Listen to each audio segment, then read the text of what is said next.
আরে প্রত্যেকদিন সাবিত্রী কিচেনে এত কাঁচা আম কাটছো আর এত রেসিপি বানাচ্ছ কাঁচা আমের, চারিদিকে কাঁচা আমের গন্ধ মম করছে।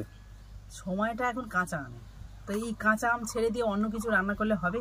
তাও তো আমি অন্য কিছু রান্না করে দেখাচ্ছি বন্ধুদের, যাতে শুধু বোর না হয়ে যায় একই জিনিস দেখতে যেতে। তবে হ্যাঁ, বোর হওয়ার মতো ব্যাপারও নেই, কারণ আম দিয়ে তো আর এক ধরনের রেসিপি হচ্ছে না, বিভিন্ন ধরনের রেসিপি হচ্ছে।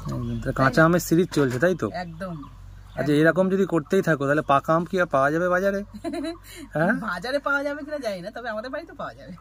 সব শেষ করে ফেলছো না তো? প্রত্যেকদিন 8-10টা করে কাঁচা আম ব্যবহার হচ্ছে। একদম। তবু আমাদের যা একটা গাছেই হয়েছে সেই আম দিয়েই কিন্তু এইসব বানাচ্ছি, একটা গাছই। তো দেখা যাক। আর তোমাদের কাদের বাড়িতে আমের কি কি রেসিপি হচ্ছে অবশ্যই কিন্তু কমেন্টে জানিও। আচার তো এই সময় সবাই করে কম বেশি, আম তেলও সবাই বানায়। একদম। তো এই বছর এখন আম তেল বানাওনি তো? না, এবার তেল ঝাল মিষ্টি সব রকমের একটা আচার বানিয়েছি, যেটা মিক্সড। সেই আচারটা কিন্তু খুব তাড়াতাড়ি আসছে সাবিত্রী কিচেনে। আর এছাড়া আম তেলও বানাবো ইচ্ছে আছে। আজকের কি হচ্ছে? আজকের হবে আমের আরো একটা নতুন ধরনের রেসিপি। আর সেই রেসিপিটা কি সেটা জানতে হলে তো অবশ্যই সাবিত্রী কিচেনে যেতে হবে এবং দেখতে হবে। বড় বড় সাইজের আম নিয়েছো আজকে? হ্যাঁ, একটু বড় হচ্ছে তো আমগুলো, একই সাইজের আর নেই। হ্যাঁ, আমাদের গাছের আমগুলো বেশ বড় হয়েছে। দেখি সাইজটা একটু দেখাও। এই তো, এটা আবার আরেকটা গাছের নতুন গাছের আম এটা।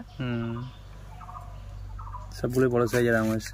ঠিক আছে, একটু দেখাই একটা জিনিস। দেখে কাটো কাটো কাটো। বড় আম কিন্তু এখনো আঁটি শক্ত হয়নি। এটা হালকা আঁটি হয়েছে, একটু শক্ত হয়েছে না?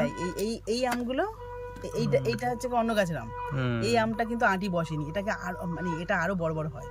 আর এই গাছের আমটা হালকা বসেছে না?